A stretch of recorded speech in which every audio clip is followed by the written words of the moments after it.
السلام علیکم دوستوں، welcome to my YouTube world. آج ہم بات کریں گے جہر جھائی ڈرامے کے نیو ایپیسوڈ کے اوپر، تو ویڈیو کو کمپلیٹ دیکھنا ہے۔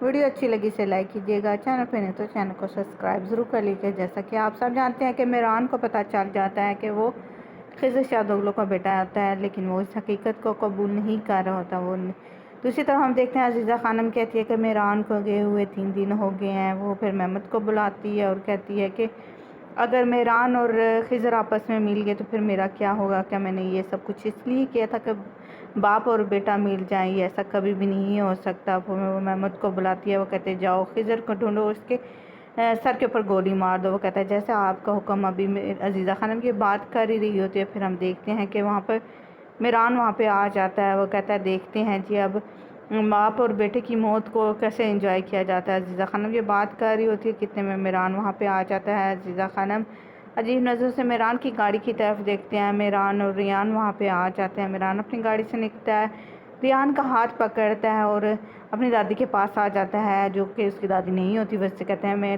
آپ سے ایک سوال پوچھوں گا، کیا مجھے جواب دیں گے؟ وہ کہتے کیا تم میری بات پہ یقین کرو گے میں نے سچ بولا ہے یا نہیں؟ کہتے نہیں، میں یقین نہیں کروں گا میرے باپ، یعنی کہ پھر میران چپ ہو جاتا ہے۔ پھر اس سے پوچھتا ہے کہ کیا محمد ارسلان میں نے آپ کے سامنے، آپ کی آنکھوں کے سامنے سوسائڈ کی تھی؟ عزیزہ خانم کو وہ خیال آتا ہے جب محمد سوسائڈ کرتا ہے۔ وہ کہتے ہیں جواب دیں؟ وہ کہتے ہیں ہاں، اس نے خودکشی کی تھی میری آنکھوں کے سامنے، میں بھی وہیں پر موجود تھی۔ وہ کہتے ہیں اچھا، آپ کے بیٹے نے خودکشی کی؟ کہتے ہیں کیوں؟ میرا بیٹا مر گیا، تم یہ سمجھنے کی کوشش کیوں نہیں کرتے اس نے میری آنکھوں کے سامنے ٹریگر دبایا؟ وہ کہتے ہیں تمہارے باپ کی وجہ سے ایسا ہوتا ہے۔ میران کہتے ہیں خضر شاہدولو کو میرا باپ کبھی بھی مت کہیے گا، میں آپ کو یہ وارننگ دے رہا ہوں، وہ کبھی بھی میرا باپ نہیں ہو سکتا، اور نہ ہی کبھی آپ میری دادی جان ہو سکتی ہیں۔ بس میری ایک ہی چیز ہے اور میری بیوی ہے، وہ اس کے علاوہ اور کوئی بھی نہیں ہے۔ کیا آپ یہ بات سمجھ رہی ہیں؟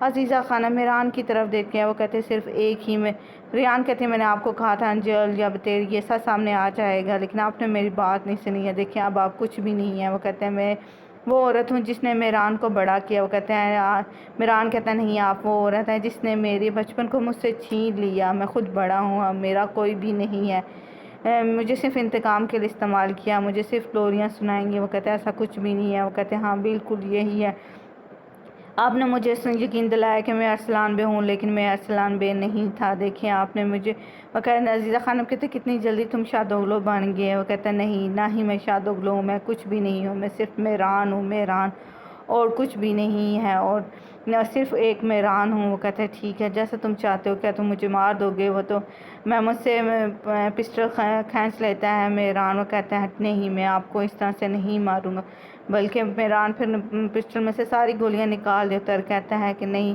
آپ کو اس طرح سے نہیں ماروں گا عزیزہ خانم، میں ایسا کر ہی نہیں سکتا، بلکہ میں آپ کو یہاں سے ماروں گا۔ دل کے اوپر ہاتھ رکھ کے کہتا ہے یہاں سے آپ کو ختم کر دوں گا، اور اس کے علاوہ کچھ بھی نہیں۔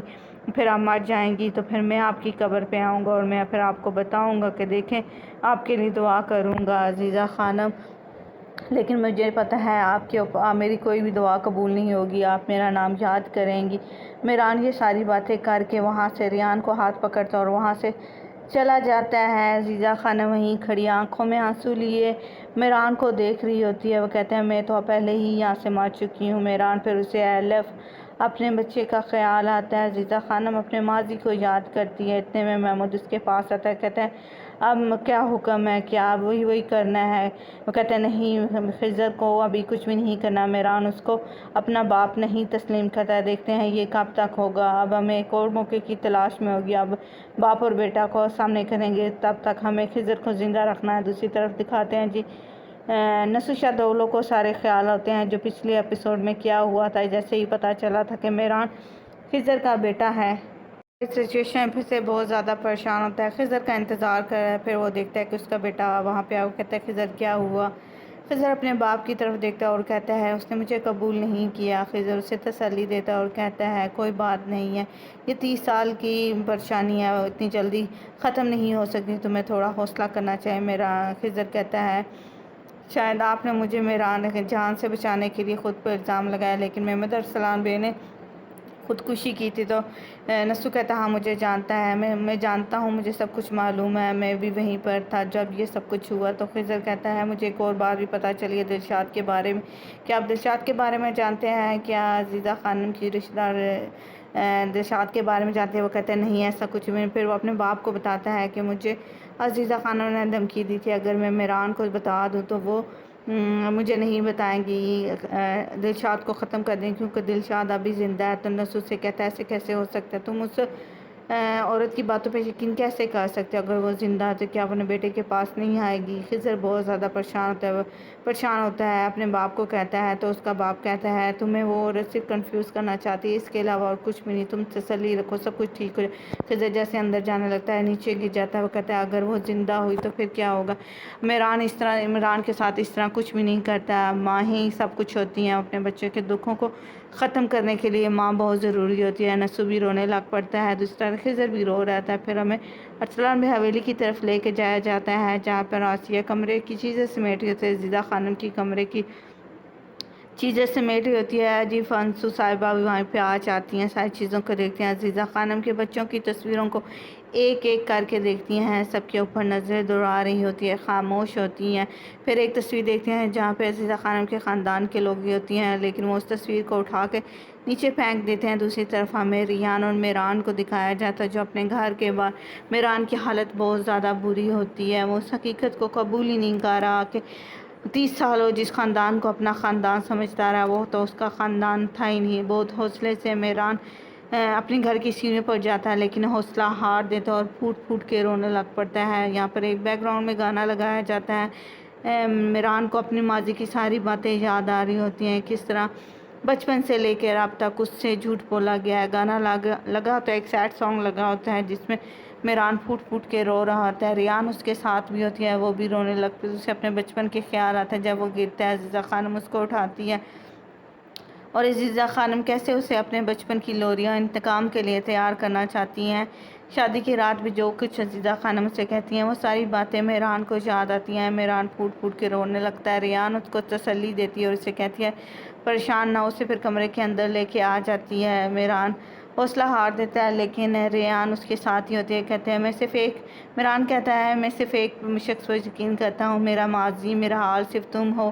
وہ کہتے ہیں یہاں پہ بہت زیادہ سردی ہے اور میں تمہیں اندر لے چلوں؟ وہ کہتا ہے کچھ بھی نہیں ہے، مجھے سردی نہیں لگتی، جب تک تم میرے پاس ہوتی ہو تو مجھے بالکل بھی سردی نہیں لگے گی۔ دونوں ہسبینڈ وائف یہ ساری باتیں کر رہے ہوتے ہیں، میران کو ریان تسلی دینے کی کوشش کرتی ہے، وہ بہت زیادہ پریشان ہوتی ہے میران کی یہ حالت دیکھ کے۔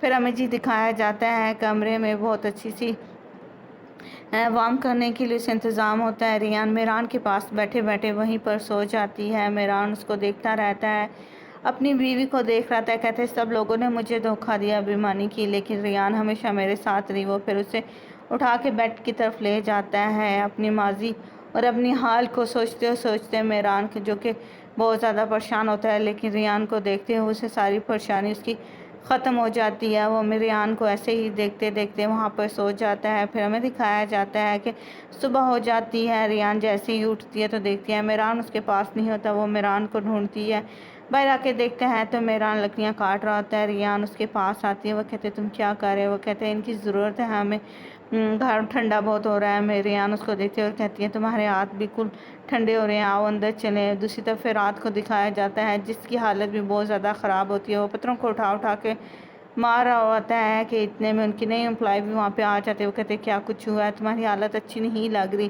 اگر کوئی پرسنل بات نہیں ہے تو تم مجھے بتا سکتے، تم یہاں پہ اکیلے ہو، میران کہاں پہ ہے؟ ریان کہتا ہے، وہ کہتے ہیں وہ سب یہاں سے چلے گیا، میں صرف یہیں پر میں ہی ہوں، اس کے علاوہ کچھ بھی نہیں۔ وہ کہتے ہیں تم مجھے بتاؤ، تو پھر رات اس کو بتا دیتی ہے اگر آپ کی ماں ہی آپ سے دھوکہ دے تو پھر کیا ہو؟ اسے کہتی ہے چلے میں تمہارے لیے چائے بنا کے لے کے آتی ہوں، پھر دونوں مل کے بات کریں گے آخر ہوا کیا ہے۔ دوسری طرف ہمیں ارسلان بھی حویلی میں دکھایا جاتا ہے جہاں ارسلان تیار ہو کے ناشتے کے ٹیبل پہ بیٹھے آسیہ سب کو سرو کر رہی ہوتی ہے، سلطانہ سے کہتی ہے تم اپنی بہن کی طرف نہیں گئے، تم اسے بھول رہے ہو؟ وہ کہتا ہے جیسے مجھے ٹائم ملے میں کروں گا۔ سلطانہ اس کو دوبارہ سے فورس کرتی ہے لیکن انہوں نے جس